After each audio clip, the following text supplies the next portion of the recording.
Welcome back नाजरीन। नाजरीन, कराची से एक जुर्म की खबर है, उसके ऊपर बात करेंगे। कायदाबाद थाना है जहां पर एक वारदात हुई और एक से ज्यादा दुकानें जो है लूट कर ले गए हैं और मुलजमान अब साइकिलों के बजाय मेरे ख्याल से अब गाड़ियों पर उन्होंने आना शुरू कर दिया है। तफसीलात बता रहे मलिक फैसल हमारे इधर। मलिक, बताइएगा क्या वारदात हुई है?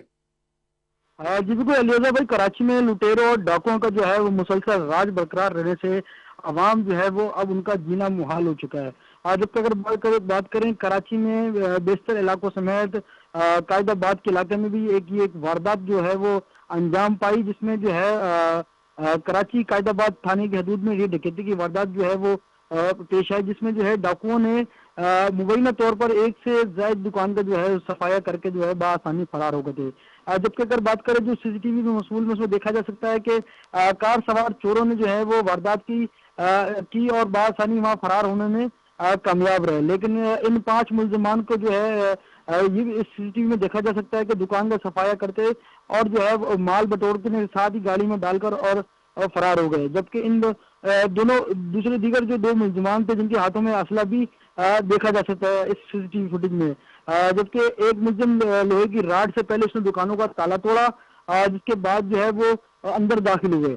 अब इस मुलजमान के हाथों में जो है बैग से भी देखा जा सकता है, जिसमें जो है वो इलेक्ट्रॉनिक दुकान से जो है सामान और कीमती चीजें जो है वहां से निकाल कर ले गए हैं। जबकि अगर बात करें इस वाकये की, सीसीटीवी भी वायरल हुई और मुतालिका थाने को भी जो है वो जब इतला मिली तो इन मुलजमान की जो है तलाश जो है पुलिस ने शुरू कर दी है। लेकिन कराची शहर में हम पहले भी बताते रहे हैं कि लुटेरों का डाकुओं का आजादाना घूमना शहरियों के लिए वबाले जान बनता जा रहा है। अब अगर किसी की कोई मज़ाहमत भी अगर सामने नजर आती है तो जो डाकू हैं वो बआसानी के बिना किसी खौफ से जो है वो जानों का जो चली जाती है या फिर जख्मी हो जाते हैं। जी मलिक फैसल, इस हवाले से भी जरा हमारे नाज़रीन को आगाह कीजिएगा कि वारदातों के डिस्ट्रिक्ट के अंदर क्या मामला हैं और रिटर्न रेट क्या है, ये भी जरा आगाह कीजिएगा। क्योंकि शहरियों की बड़ी शिकायतों का जो मामूल है वहाँ बनता जा रहा है कि कोई कहता है जी हमारी वारदात की एफआईआर में है कि कभी कोई दीगर कानूनी पेचीदगियों का शिकार दिखाई देता है। अली भाई, हम अक्सर व बेशतर पहले भी रिपोर्टिंग करते रहते हैं, जिसमें शहर के हालात और वाकयात पर मौजूदा सूरत हाल पर जो है वो तजिया और रिपोर्टिंग भी करते हैं, जिसमें देखा जा सकता है शहर में कराची पुलिस की जो ताबड़तोड़ कार्रवाइयां हैं वो अब बेसूद साबित होने लगी हैं। जिसमें इसे 24 घंटों के दौरान जो है पुरतशद्दुद वाकयात के भी रिपोर्ट जो है वो वाकयात सामने आए।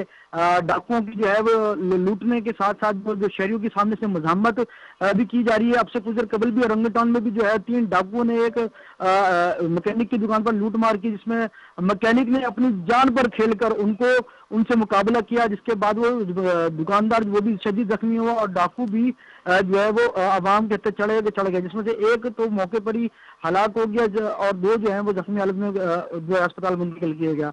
इसी के साथ बताऊं तो कराची के बेशतर मकामात के इलाकों में भले इलाके हों, गली मोहल्ले हों या मार्केट्स हों। प्रोजेक्ट था वो कहाँ पहुंचा? सेफ सिटी प्रोजेक्ट की नताइज क्यों नहीं मिल पा रहे? इस हवाले से आपकी अफसरान से, दीगर कंसर्न अथॉरिटी से कोई बात हुई, कोई बातचीत उन्होंने की, कोई बताया उन्होंने कि सेफ सिटी प्रोजेक्ट कम से कम इसको जो है वो बड़ा सुन रहे थे कि वो बेहतर अंदाज में उसके अंदर जो है वो मजीद बढ़ाने की बातें भी शुरू हो गई हैं, कैमरे लगना शुरू हो गए हैं, तो कहाँ पहुंचा वो? अली भाई, अगर बात करें कराची में पुलिस की जानिब से सेफ सिटी शहर बनाने के लिए ये इकदाम भी किए गए हैं और कुछ का जो है भी किए जा रहा है। लेकिन अगर एक तरफ ये देखें कि एक तरफ इकदाम पुलिस की ताबड़तोड़ कार्रवाइयाँ सेफ सिटी शहर, लेकिन वारदातें थमने का नाम नहीं ले रही। वारदातें दिन ब दिन रोज ब रोज बढ़ती हैं। जिसके बाद तर्जुमान से जब हमारी बात होती है तो उनका यही दावा किया जाता है कि वारदातें पिछले बरस से जो है कम हो गई हैं, लूट मार कम होगी, लोगों की जाने कम हो। लेकिन शहर में मौजूदा सूरत हाल पर देखा जा सकता है कि आए रोज शहरी लूटे जाते हैं, शहरी डाकू की गोली का निशाना बने जाते हैं, पुरतशद्दुद वाकयात होते हैं, या अगर शहरी कोई जिनके वो लूट जाते हैं या डकैती हो जाती है तो वो जब थाने जाते हैं, लेकिन वो थाना कल्चर وہ تھانہ کلچر آج تک جو ہے وہ بدل نہ سکا. شہر میں جب شہری تھانوں میں جاتے ہیں تو ان کو روایتی طریقے سے جو ہے وہ انٹرٹین کیا جاتا ہے, لیکن اب بھی صورتحال کو اگر حکومت وقت یا پولیس کے جو سپہ سالار ہے, سندھ پولیس کے عاجز سنگھ, غلام نبی میمن اور کراچی پولیس چیف جاوید عالم اوڈو, تو وہ جیسے پہلے گزشتہ سال پہ قبل جو ہے وہ اسٹریٹ کرائم پہ قابو پایا گیا تھا, وارداتوں پر قابو پایا ٹھیک گیا ہے, تھا, بہت اگر اسی شکریہ, طرح بہت کرے تو. شکریہ ملک فیصل, ہمیں تفصیلات سے آگاہ کر رہے تھے, بتا رہے تھے کہ شہر کے اندر جرائم کی کیا صورتحال ہے. آپ کا بہت شکریہ. ناظرین, پروگرام کا وقت اختتام کی طرف پہنچ چکا ہے. اپنے میزبان علی رضا کو دیجیے اجازت, ہمیں فیڈ بیک دینا نہ بھولیے گا, اپنا بہت خیال رکھیے گا, ہم پھر حاضر ہوں گے. اللہ نگہبان.